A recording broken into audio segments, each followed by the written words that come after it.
বেঁচে যে আছি এটাই আশ্চর্যের ব্যাপার। সকালে দাঁত মাজার জন্য টুথপেস্ট নিলাম, এর মধ্যে নাকি ক্যান্সারের উপাদান। নাস্তায় একটু পরোটা খেলাম, সেটাও আবার ভেজাল তেলে ভাজা। সুন্দর দেখে একটা কলা খেলাম, তাও আবার কার্বাইড দিয়ে পাকানো। চাঙ্গা হওয়ার জন্য এক মগ কফি নিলাম, সেটায় নাকি কফির গুঁড়ো কম, তেঁতুল বীজের গুঁড়ো বেশি। কাঁচা বাজারে গেলাম টাটকা শাকসবজি কেনার জন্য, কিন্তু কি সব তো হাইব্রিড সার দিয়ে ফলানো।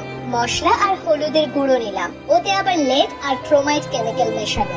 সয়াবিন তেল দিয়ে রান্না করব, সেই তেলের অর্ধেকই নাকি পাম অয়েল মেশানো। মাছ মুরগি খাবো, কিন্তু সেগুলোকে ভেজাল পোল্ট্রি ফিড খাইয়ে বড় করা হয়। গরমের দিনে একটু তরমুজ খেতে মন চাইলো, সেটা নাকি পটাশিয়াম পারম্যাঙ্গানেট দিয়ে লাল করা। বাচ্চাকে আমলিচু খাওয়াবেন, ওগুলোও তো আবার ফরমালিন দেয়া।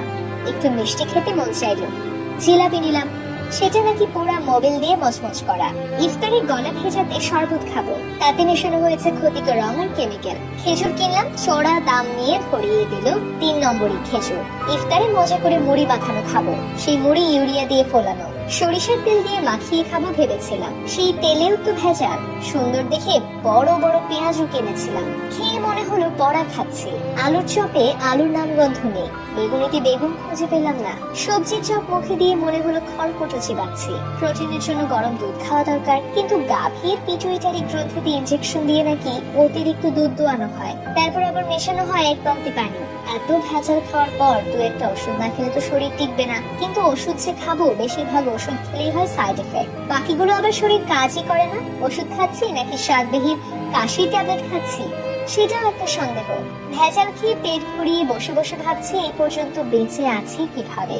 চিনি আর লবণ দেখতে কিন্তু ঝরঝরে সুন্দর, অথচ সুন্দর দেখাতে গিয়ে দুটো আর খাদ্য নেই, হয়ে গেছে ক্ষতিকর রাসায়নিক পদার্থ। 3 বেলা নিয়ম করে খাচ্ছি কেবল বিষ। হাতে জীবাণু দূর করার জন্য হ্যান্ড স্যানিটাইজার মাখবো, সেটাও নাকি নকল। পানি দিয়ে হাত ধোবো, সেই পানির সাথে আসে দানা দানা ময়লা। সবজি কিনতে গিয়ে ভালো দেখে বেছে বেছে নিলাম, বাসায় এসে দেখি সব পচা। চিন্তায় পড়ে গেলাম, এ কেমন জাদু?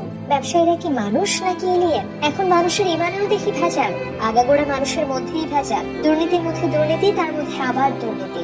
ভেজাল আর দুর্নীতি মিলেমিশে জগা খিচুড়ি হয়ে গেছে, তার মধ্যে পড়ে গেছি আমরা। নিজের মনে প্রশ্ন করলাম, আমরা কি আদৌ বেঁচে আছি নাকি ভূত হয়ে ঘুরে বেড়াচ্ছি? বেশি ভাবতে হলো না, কারণ উত্তরটা পেলাম সাথে সাথেই। যে পরিমাণ ফরমালিন খাই, তাতে শুধু ফলমূল নয়, সাথে আমরা মানুষেরও সংরক্ষিত হয়ে গেছে।